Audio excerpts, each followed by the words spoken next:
So some idiot thought it was a good idea to give Rue a suitcase full of drugs. Oh, you stupid.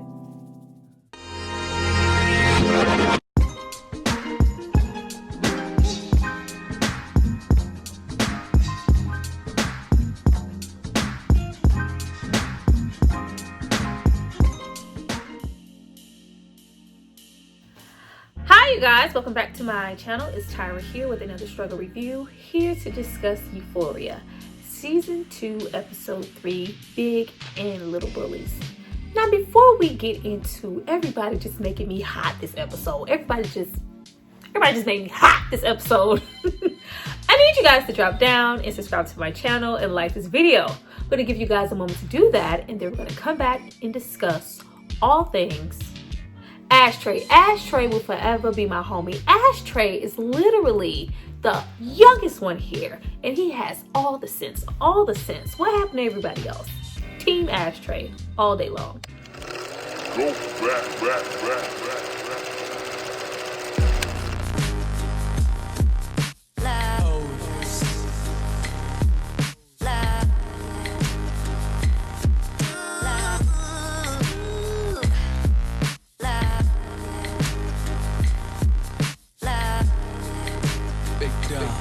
Now that you guys have hopefully subscribed to see more of me, let's get into this episode. Now we start off here with some backstory on Cal, aka Nate's daddy. Like, no, Cal was cute and he was going to pick up his even cuter boyfriend. Young Cal was living his best life. He is the complete opposite of what we know. He's, not only he's a little popular, quite innocent here. You see he's a little inexperienced, but it's not due to lack of girls trying. He just clearly has a preference, and the preference is his friend Derek. Now, though we have Cal living his best life, he's on the wrestling team, thrusting and whatnot, hanging out with his bestie, all the penises in the shower you would ever want to see. He is really trying to keep his sexuality under wraps, even more so because of his father. As soon as the daddy stepped in the room, it was giving Papa Cal. Like, it has just been a vicious cycle. Nathan and Cal were very much one and the same. Watching Cal here and how he was kind of trying to hide his preferences, how he was, getting more into the sexuality, trying to hide that and engulfing himself in sex. Once he met Marsha was outside and turned little baby out. She's like, no, I like this, like that. No, eat it this way. I have preferences, son, and you're going to meet them.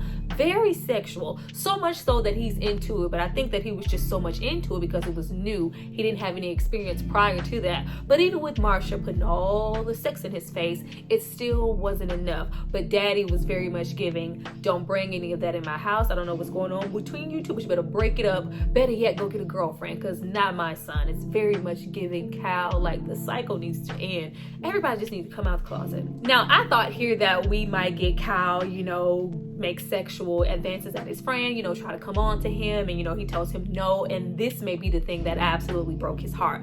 No, that is not what's going on here. Actually, we get a jealous Derek, because it's like, you out here loving, you're enjoying oral sex with Marsha. Like, I'm like, oh, he's jealous. Like, oh, he like him. Even better. Even though they have remained friends this entire time, we have them of all places make it out to a gay bar to have a drink. Y'all knew y'all was going. But after, some drinking and some slow dancing, they actually embrace and kiss, and Cal is just loving every second of it. There was just, all this passion pent up, and it's just like, finally, I can be myself with the person I truly love. And then you have his whole world shattered because Marsha calls him up and says, I'm pregnant. And I was like, Marsha is the wife that we've been seeing since season 1, the quiet, submissive, don't know more than 2 words wife. She was the one outside like that with her vagina all over people's face. Wow. Now, after I wrecked my brain trying to put 2 and 2 together, like, was she pregnant? Did Kyle abort a baby? Did he, what happened? I was like, oh, I solely forgot about Kyle's older son, Nate's older brother, we never see him anymore. I feel like after that chili cook-off situation in season 1, we never saw him again. But I was like, that doesn't match. Nate isn't that old. Forgot all about the brother. You know, the brother who's struggling. He never amounted to much. He has a drinking problem. He's just so sorry. I'm sure he's like that for a reason. I blame Cal.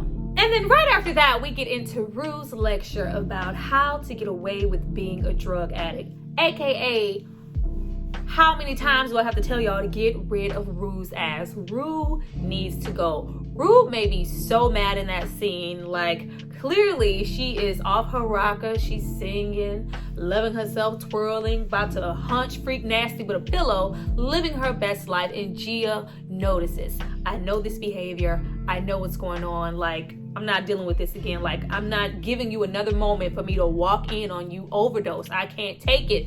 Don't do that to our family. To see her sit there, and of course she does it in lecture style, so it's, you know, it doesn't hit as heavy, but it hit me heavy. It punched me in the face how hard she was willing to go at and straight up gaslight her, like, and she was too excited to do it. I know that they're trying to prove a point, and this really shows just how much she's sinking into that drug addict behavior. She is just about gone, like, to sit there and play on her emotions. Did you see how Gia rolls up? Like, get off of me. Like, we are not little anymore. Like, I might little big sister your ass. Like, back the fuck up. Get out of my face. Like, I'm not a little Gia no more. I just might hit you in your fucking forehead. I was for it. But she plays on Gia's emotions. You know, it was just weed. I'm just thinking about weed, but it's just a little weed. I need this for my anxiety. It stops me from taking my own life. Like, you had to put that weight on her just so you can continue with the stink ass druggy behavior. Speaking of the weed, like, you have different people. Are you high, Rue? Are you high? Like, oh no, it's just weed. I just started smoking weed. What weed does that? What weed makes you twirl around, dance, and hump a pillow? What weed makes you walk into a door? Like, what weed makes you look how Rue looks all the time? Because to me, it just looks like Rue doesn't shower. No. After we leave Rue being a bad influence per usual, we get into her and Jules getting a little bit closer to Elliot. Jules is still not convinced that Elliot just wants to be a friend. I'm going to get in between them before something happens and this jeopardizes my relationship. Who are you sleeping with? Who have you sleep with? What's your body count? What's your preference? Men or women? Getting all up in Elliot's business. And I love Elliot's response. I just like Elliot as character in general. He threw all that shit back at her. Well, who are you? Like, what the? Yeah, you know, I heard about you out here in these streets. Matter of fact, what's your body count? And she whispered it. Like, I really wish she said it a little louder because my nosy ass wanted to know. Because we all know via season 1, you know, when Jules was finding herself, she was outside. But this in turn brings them a little bit closer together. It's just like, you know, Elliot is cool. He's not so bad. They're hanging out, pranking each other, truth or daring each other. Like, they're just having a good old time. We even get more into Jules and Rue's relationship, and they touching on each other now. We get a little sex. I was like, whoa. If I'm not mistaken, we've never gotten a sex scene from them before, just them engaging in anything past a hug or a kiss, which is supposed to, you know, kind of show progress in their relationship. And just Rue, like, I just didn't expect that from Rue. I'm like, wow, girl, look at you putting your fingers on somebody. Wow. Progress. Then we get into this storyline out of nowhere with Lexi. Like, I was like, wow, is that all she wrote as far as Lexi and Fesco is concerned? That's all we're gonna get? We're not gonna even get a date? We don't get nothing?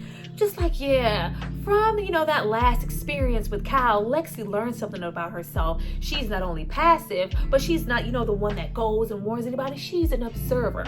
And she's been observing this entire time, and she's been typing away since forever about her life. Since when? Like, we just really gonna just throw that out there. Not only is she typing away, but she's been typing about everything that's happened around her, everything that's happened in her family, and she wants to put on a school play. And I'm like, what? We have this entangled with a production of Oklahoma going on, but it's just supposed to be some big thing. The kids are auditioning, and I was just confused. I'm like, so Lexi's gonna put on a stage play about her reckless family for the whole school to see?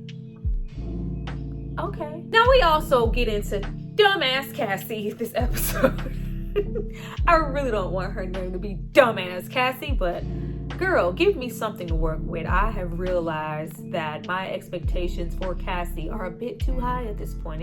It's just not there, and it's just not going to happen. Cassie, my dear, has been waking up at 4 o'clock in the morning every single day to pamper herself. I was like, at least she taking real showers again.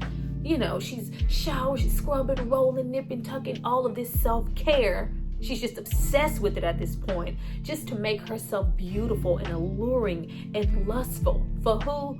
For Nate. I had got with it for a second. I was like, oh, look at Cassie. She's, practicing self-love. No, Cassie is trying to get Nate's attention, who's just casually passing her in the hallway. She's, oh, God, did he he didn't notice me. No, he did not. No. What do you think's gonna happen, Cassie? You're already kind of being really weird with Maddie, really kind of getting googly eyes at Nate. Meanwhile, Maddie's trying to have some growth on her part and stay away from him because she knows that's no good. She is just damn like a little puppy dog following Nate around, and it's just like, I was just doing this because I wanted Nate to know that I know that he knew that I knew that I was his. I did all this for you. Didn't you see me? No, because he don't care. Ugh, stupid ass Cassie. So after we leave dumbass Cassie allowing Nate to fuck on her every Friday, under the umbrella of, oh my God, you're so hot at the fact that you can hold this secret and never tell Maddie. It's giving me my life, girl. Ooh. Somebody find Cassie and hug her. We get into more dumbass people like Cal. Goddamn Cal, who just rolled up and snitched on himself. Cal just cannot function knowing that disc is out there in the free world for somebody to see. And according to his son in the conversation that they had last episode, oh, it just must be Fesco. He must have the disc. He's trying to blackmail my family. Him and those girls are in cahoots. I'm gonna roll up and watch their house. No, the fuck you're not. You know why? Because Ashtray is always on the motherfucking scene. I love Ashtray. I love Ashtray. Everybody needs an Ashtray. I cannot wait for Ashtray to come into his own. I think he's going to surpass Fesco. Ashtray is like a mixture of Fesco and Mouse. He is right there in the middle. Like, I'm not taking no shit. Like, you gonna roll up and him put this gun on your ass and sit you in this chair and interrogate you. And since you all that, you're not here for nothing and you're on the up and up, call the goddamn popo. Just like, oh, nope. Bow. Mouse hits him like 5 times. Fesco's like, that's enough. No, it ain't enough. Bow. Love Ashtray. Ashtray is gonna do what's needed to be done. Meanwhile, we have Fesco and Faye. Faye's still there, being Faye, but hurt Cal decides to whole ass snitch on him. Okay, fine. I'm here for the disc. I didn't know about Jules. I didn't know she was 17. I just slept with her and recorded it. I just want the disc back. Meanwhile, Fesco like, what? You slept with Jules? You recorded it? So you're like, so that means your son is like that too, because he's in love with Jules also. You motherfuckers is weird. What? What'd you say? My son? Yes, your son. Your son. Your son. How did it go unnoticed this goddamn long? Your son has psychological problems and you need to fix it. It's like, I don't have no disc. I don't know what the hell you're talking about. Just stay away from me and mine and go on your fucking way, dude. Move around. You have to beat your son. It's like, your son is an asshole. And then we have Cal, just don't know what's going on. Little hurt, little poor man. Just has to take his little walk of shame. Like, Cal, Nate better watch out because something wrong with Cal. We also get back into dumbass heroin hooked Rue. Rue has been all up and through the heroin that was left in the car by Faye. She has been sniffing it, and as we can see this episode, it's already changing her behavior. Rue has the brilliant idea that, you know what, it just has to be a way for me to get drugs for free. When she said I could get drugs, I need to get drugs for free. When the fuck in this entire show have we ever seen Rue pay for drugs? When? Because if she wasn't getting them free from Fesco, she was using with somebody else, as we see here with Elliot. When did you pay for anything? What? But whatever. She has this brilliant idea that, oh my, I need to get my drugs free. I was so proud of Fesco. All right, yeah, I got this bright idea. All I need is $5,000. No, Hell no. Get the fuck out of here. Get the fuck out of my face. No, I'm so proud of him for telling her no. Now, where the writing of the show had me all fucked up is her in her new suit, looking coked out per usual. Did anybody notice this episode? She's starting to get like coke jaw, like coke, like drug face, coke sweats. It's getting real out here. All on the heroin, all hyped up. Fesco would not give her any. So she goes to the source. She goes to the same woman who set up episode 1. Why are you rolling up in here with a kid and a drug addict? Why would you have this drug addict here?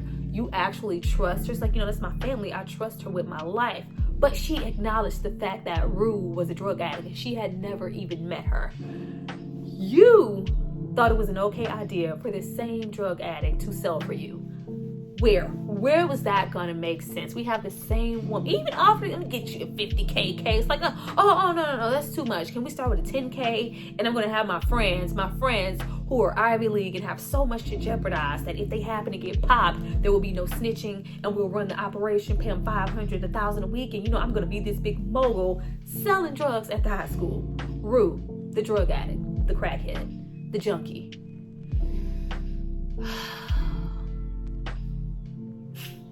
Stupid. The same lady tells her, and I love her, a little quiet, mellow, just, so if you fuck me up, I'm gonna take you and sell you to some people across the state lines, and you're gonna be a sex slave, and I'm gonna make my money back somehow, so you just don't fuck up.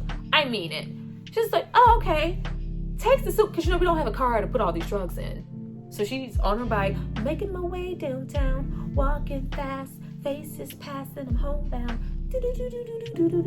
having the best fucking time of her life, dragging her suitcase down the street. We all know how this is going to end. Now we get real interesting towards the end of this episode, honey, courtesy of Elliot and Jules. Jules is left, wondering where Rue is. Of course, she was buying drugs. Elliot takes that moment to kind of try to get his flirt on. Y'all saw that? It's just like, yeah. I low-key kind of heard y'all while y'all spent the night here, and Rue was all, I just want to go down on you so bad, and I just don't feel like, Rue is knocking your back out. You just can't tell me, Rue is just up to par with you being as promiscuous as you were, you being a little bit more experienced, a little more sexually free. Rue isn't that. And we know Rue isn't that because Rue is living her best life and free. She gets her high literally off of getting high off of drugs. Sex, that's like the furthest thing from Rue's mind. Rue likes to get high and be one with herself in her room.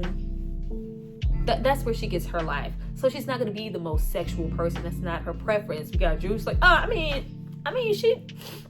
it's good when it was last. No, it's not. But you're just so beautiful. You're just so cool, and your fashion, your Kurt Cobain haircut. Elliot was really laying it on thick. And personally, to me, it was giving, girl, I can knock your back out more than Rue ever could. Let's hang out. Let's talk. Come lay down. You're so beautiful. Excuse me, Elliot. Elliot let it be known during that interrogation scene, I can pretty much go either way. I don't really have a sexual preference. I don't like to label myself. So, of course, Jules being a transsexual would not be a problem. And Jules was smiling and giggling. I was like, wow, so we did all of this inquiring, and I need to get in between this, and I think you like him for y'all to be talking together. Okay, Jules, I see you. But it just really doesn't matter here because we see right away where her, meaning Rue's, focus is. Rue has took the whole case, all these damn drug addicts in here, including yourself. You roll up in here with a case? Disrespectful. You just see her pushing the boundaries every episode and going further and further and further. Meanwhile, the jaw and the mouth is all, she's sweating. And who's looking? Our boy Ali. He is looking she is really sinking girl, the $1 million question is, what's in the case? And she goes out of her way to just whole ass disrespect him. I love that he just didn't let her pass on it. Like, no, you will not fucking talk to me like that. You definitely won't sit here in my face and use something I said to you about my daughters against me. Like, don't do that. I've only ever tried to help you and accept you. And if you come at me with the shit again, like, this is done, I'll just let you go and flounder off. Like, child, I just don't know where we supposed to go with Rue at this point. Pause from Rue. We have Cassie living her best life, getting all dolled up, all up, cute for Nate. And what does Nate do? Nate says, I can't come this Friday to, get my freak on. I'm gonna have to catch you next week. And that's because Nate makes his way over to Maddie's home with those flowers. Now, the $1 million question is he really going over there to try to get back with Maddie? Or is he just getting all chummy with her to get in that house to find that disc? We gonna find out. But, I'm sure Cass is like, oh, girl, it's just about to get so messy. I don't care what kind of mess starts. I just need Maddie to find out, I didn't even mention that fucking fake out that they gave her. When we have fucking Cassie have that meltdown in the bathroom, it's like, oh my God, I'm in love with Nate. Don't look at me like that. You've broken up several times. I love him. There's nothing you guys can do. Standing there looking like baby Dolly Parton with all her titties out. And it was just like, and scene. This is what she really said. Like, I was literally yelling at my TV at that moment because it just seemed so Cassie in that moment. We could see Cassie just belting shit out. Cassie has a really hard time withholding information. I'm surprised her little secret with Nate has lasted this long. She carries so much self-doubt, all this guilt. We even have her telling Maddie, like, oh my God, you need to find someone who loves you and all this other stuff. And you're really glamorizing this relationship with Nate in your mind. Like, get past you guys having sex all the time and see what you have in common outside of that. Then we can talk.